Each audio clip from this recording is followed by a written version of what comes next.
Bonjour. Qu'est-ce que les mots suivants évoquent pour vous?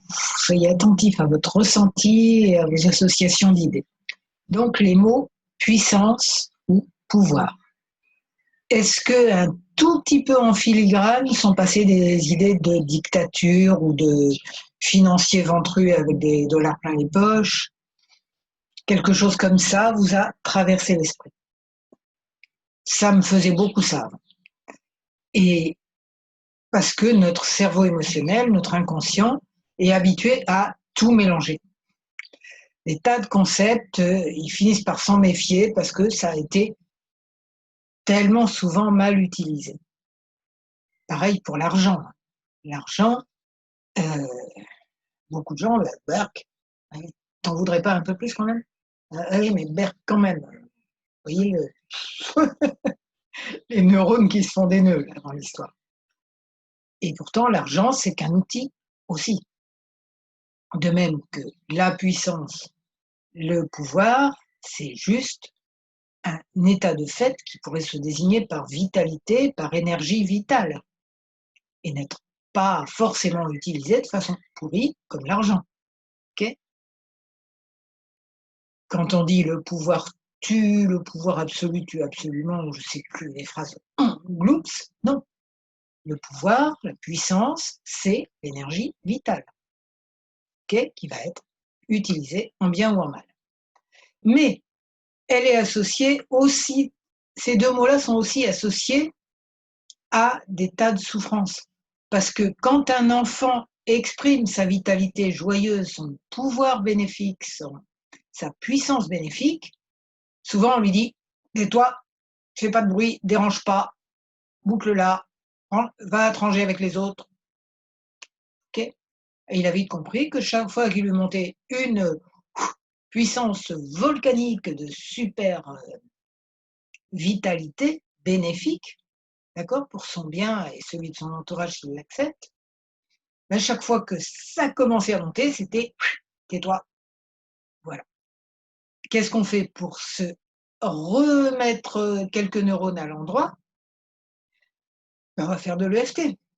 Tout à l'heure, c'est vraiment le truc le plus puissant que je connaisse. Je n'ai pas dit que je connaissais tout, loin de là, mais le plus puissant que je connaisse maintenant pour apaiser le cerveau émotionnel et le laisser faire le tri dans tous ces concepts qui sont vitaux réellement. Je me présente d'abord, je suis Claude Canivez, thérapeute EFT et auteur du blog qui s'appelle J'aime l'EFT. Donc si vous ne connaissez pas cette super technique, vous avez plein de renseignements en dessous. Puis si vous la connaissez déjà, vous trouverez des protocoles dans les liens ci-dessous et dans mon blog qui s'appelle J'aime l'EFT.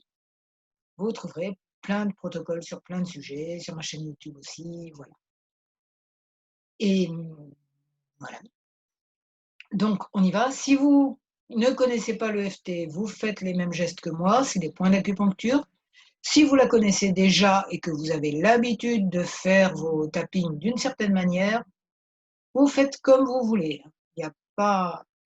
L'essentiel, c'est de mettre en route tout le système des méridiens et quels que soient les points, en gros, évidemment, si on se tape sur le nez, ça ne marche pas, c'est pas pareil, mais en gros, ça marche. Voilà, donc c'est parti. Alors, même si, pour moi, l'idée de puissance me fait peur, vous répétez derrière aussi, que ça m'évoque des images de dictature, de tyrannie. Et aussi, en arrière-plan, des souvenirs d'enfants blessés. Malgré tout ça, je suis une bonne personne et pas un dictateur, ni quelqu'un de soumis, et j'envisage que mon cerveau émotionnel puisse faire le tri dans tous ces concepts.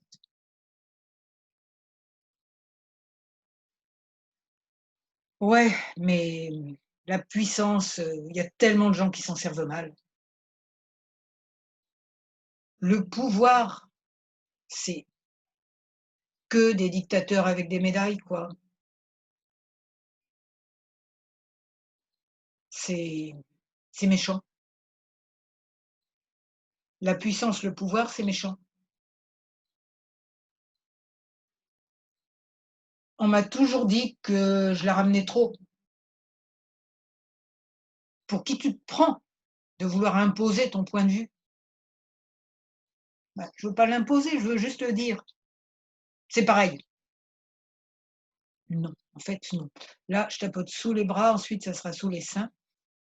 Non, c'est pas pareil. Tais-toi. D'accord. Tu en fais trop, tu en dis trop, on te voit trop. Calme-toi. Arrête de prendre toute la place. Arrête de faire le fou, arrête de faire la folle. Tiens-toi tranquille. Rentre dans le rang. Fais comme tout le monde. Tu as quand même pas à la ramener à ce point. Bah, je la ramène pas, j'essaie juste de parler. Insolent, tu pas à répondre. Même si tu m'as posé une question. Insolente, c'est pas bien. OK, tu as sûrement raison puisque tu es grande et que moi je suis petite. Ouais, c'est dangereux d'exprimer sa puissance. C'est dangereux de vouloir avoir du pouvoir sur sa vie. C'est dangereux de ne pas être soumis. C'est plus simple, je vais m'écraser comme tout le monde et transmettre ça, bien sûr. Ça me donnera un petit bout de pouvoir d'embêter les autres en leur disant de se tenir tranquilles. Alors je transmettrai dès que j'en aurai l'occasion et je me soumettrai quand il faudra. Bon là, il y a ma sagesse intérieure qui est plus du tout d'accord, qui dit: «Là, c'est vraiment le monde que tu veux construire. Celui où tu vas te soumettre et obliger les gens à se soumettre, dès que tu le peux. Jouer au capot dans les camps de concentration, quoi. Tu vas répéter comme on t'a dit: «Tiens-toi tranquille, bouge pas, sois sage». Tu crois que tu vas rendre les gens heureux comme ça? Je crois pas. Bon, si je voyais les choses autrement, si, j'osais penser que ce conditionnement à s'écraser, c'est juste un conditionnement, transmis par des gens qui s'écrasaient aussi et qui ont peur de la liberté des autres, parce qu'elle leur rappelle leur souffrance. Un gosse qui joue, ça rappelle aux adultes coincés qu'ils ont envie de jouer eux aussi, de s'amuser, de se sentir libres. Alors ils disent au gosse: «Ben, tais-toi, tiens-toi tranquille». Et ils n'iront pas lui avouer que ces jeux leur font trop mal. «Bon», dit la sagesse intérieure, «tu as envie de continuer à transmettre ça? Et tu as envie de continuer à te soumettre, à t'écraser? Tous ces gens sont des victimes de victimes. Tu vas peut-être pas continuer. Et tous ces gens ont oublié qu'ils avaient une valeur infinie, comme tout le monde. Ils t'ont fait oublier que tu avais une valeur infinie comme tout le monde et une puissance infinie comme tout le monde, une puissance bénéfique, puissance de te créer une vie qui soit belle,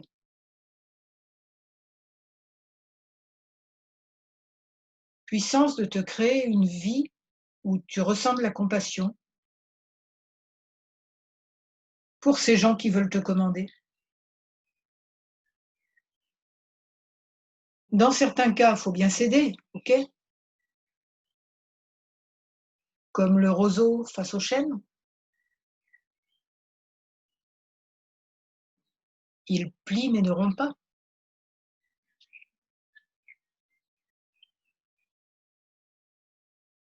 Il flotte mais ne coule pas. Ça, c'est la devise de Paris.